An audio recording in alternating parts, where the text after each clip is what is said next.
What was once a prime example of pollution and contamination, we're talking about the Cuyahoga River, it's now taking another step forward toward becoming an example of what can be done to correct deep-seated issues. Now, this week, the EPA gave the green light to check off one more box on that to-do list. News 5's Jordan Vandenberg live right now at Merwin's Wharf with more on what this means and what it took to get here.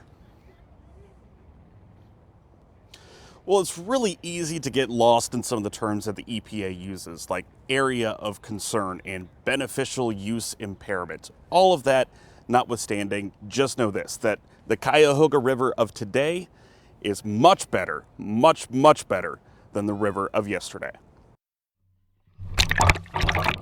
The Cuyahoga River is one of those places where industry and the economy coexist with enjoyment and the environment. Decades have passed and billions have been spent to find and strike the right balance. I would say a massive transformation would be understating the effort. The investment is showing returns. Back in the 80s, the EPA designated the Cuyahoga River as an area of concern, roughly 20 years after it famously or infamously caught fire for the 13th time. Since that designation, dozens of public and private entities have been working together to repair and reverse that environmental damage. 3 objectives have been met, and this week brought news of a 4th. So number 4 is a little bit of a mouthful. The delisting of an impairment. It's called eutrophication or undesirable algae. I can't even say it.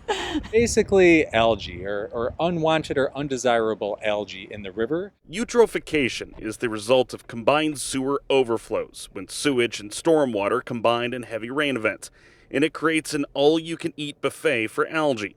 The Northeast Ohio Regional Sewer District has spent billions in upgrades to rectify and mitigate them. So all of these things combined with all of the efforts of other agencies like the Metro Parks, our watershed groups, collectively have made a real impact and allowed us to kind of achieve this goal today. Really what it means is that the Cuyahoga River has come a long way since the last time it burned in 1969. We're continuing to make progress. We have a ways to go, but the significant investments that have been made has been worthwhile investments. The lifting of this newest impairment follows 3 others that have come in recent years, including recreation on the river.